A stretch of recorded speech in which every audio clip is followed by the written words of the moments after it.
هو أنا لو عملت مشروع تربية 500 فرخة بياض في البيت، حقيقي هكسب 800 جنيه يوميا و22 ألف في الشهر، وفي نهاية الدورة هطلع كسبان 163 ألف جنيه. يلا بينا نبدأ مع بعض دراسة جدوى لمشروع تربية 500 فرخة بياض في البيت. قبل ما نبدأ الدراسة، ال500 فرخة بياض دول لو هيتربوا تربية منزلية هيحتاجوا مساحة من 70 ل100 متر مربع، لأن كل 7 فرخات بيحتاجوا معانا متر مربع، وده بيبقى في حالة التربية الأرضي. أما لو هتربي بطاريات فقدامك البطاريات الهرمي، والبطارية الهرمي بتشيل 120 فرخ، يعني ممكن تحتاج 5 بطاريات بحد أقصى عشان تحط فيهم ال500 فرخة. ال500 فرخة دولت هيحتاجوا مكان مجهز بخلايا تبريد وشفاطات عشان تضمن استقرار الإنتاج عندك وتوصل لأعلى نسبة إنتاج. هنعمل دراسة الجدوى ل500 فرخة عمر 100 يوم، يعني انت هتشتري الفراخ البياض دي عمر 100 يوم وتقعد عندك فترة من 30 ل 40 يوم عشان تبدأ تبشر. سعر الفرخة عمر 100 يوم النهاردة بيتراوح من 260 ل 280 جنيه، فاحنا هنحسب على 280 جنيه كسعر أقصى. بالنسبة للفراخ عمر 100 يوم وانت بتشتري الفراخ عمر 100 يوم لازم يكون وزن الفراخ معدي الكيلو و100 جرام، سواء كان أبيض أو أحمر، عشان تبقى انت كده شاري فراخ العمر بتاعها مناسب للسعر وما تتأخرش عندك في الإنتاج. سعر الفرخة قلنا 280 جنيه، عندك 500 فرخة في 280 هيعملوا معاك 140 ألف جنيه. طيب الفراخ دي هتاكل عندي قد ايه لحد ما تبدأ تدخل معايا في الإنتاج والإنتاج يستقر؟ كل فرخة هتاكل 4 كيلو ونص علف من عمر 100 يوم لحد تقريبا عمر 150 يوم. طيب ال4 كيلو ونص علف في 500 فرخة عدد الفراخ هيطلع معانا 2250 كيلو. طب ال2250 كيلو دول سعر كيلو العلف النهاردة بيتراوح من 17 ل 18 جنيه، هنحسب على 18 جنيه هيطلع معانا 41 ألف جنيه. الفراخ لما بتيجي بتبقى لسه محتاجة تكمل برنامج التحصينات وبتاخد أدوية وفيتامينات. هيبقى متوسط استهلاك الفراخ عندنا للتحصينات والأدوية متوسط 7000 جنيه لحد بداية الإنتاج.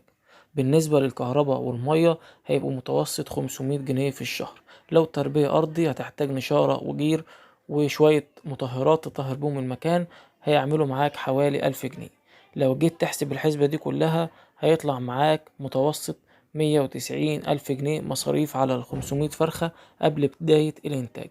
وطبعا المصاريف هنا قليلة بالنسبة للناس اللي بتربي في المزارع، لأن المزارع بتدفع إيجار وبتدفع مصاريف عمال، فالتكلفة بتبقى أعلى. ممكن العامل تلاقي المصاريف وصلت معاه مثلا ل220 ألف لو هو مربي في مزرعة، لكن في التربية البيتي انت مش بتدفع مصاريف عمال ولا بتدفع إيجار، فتلاقي نفسك بتوفر شوية. لو جينا دخلنا في مرحلة الإنتاج، طبعا كلنا عارفين إن الفرخ في مرحلة الإنتاج بيستهلك حوالي 110 جرام يوميا. طيب الفرخ ده بيدينا انتاج قد ايه؟ مفترض ان هو بيدينا 95% او 92% بحد ادنى لو الفرخ ده متأسس كويس.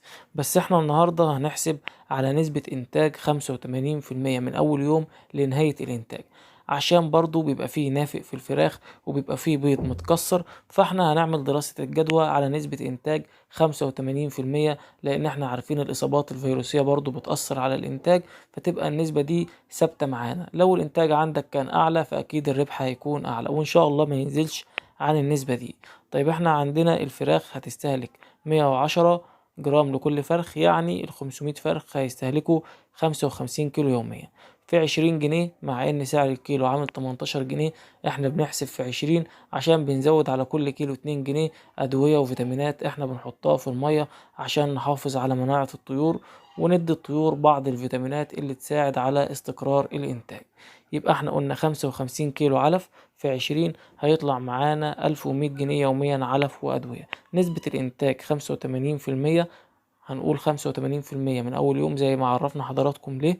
طيب نسبة الإنتاج 85% يعني هيطلع معانا 420 بيضة يوميا، 14 طبق بالظبط. سعر البيض أوقات 150 أوقات 110 120 130، ما هو الثابت، بس احنا هنحسب على سعر الطبق 135 على مدار الدورة، بحيث نبقى احنا ماسكين العصاية من النص. 14 طبق يوميا في 135 جنيه، هيطلع معانا 1890 جنيه. بعد ما نقسم مصاريف العلف والأدوية اللي هي 1100، هيطلع صافي الربح اليومي متوسط 800 جنيه. طيب ال 800 جنيه دول في 30 يوم، عدد أيام الشهر، هيطلع معانا 23,700 جنيه شهريا. احنا بنحتاج طباق فاضية عشان نرص فيها البيض، فهنجيب طباق بيض فاضية بسعر 600 جنيه، وكمان هنصرف مية وكهرباء بمتوسط 1000 جنيه. يبقى كده باقي الربح الشهري معانا 22,100 جنيه بعد المصاريف كلها، علف ومية وكهرباء وأدوية.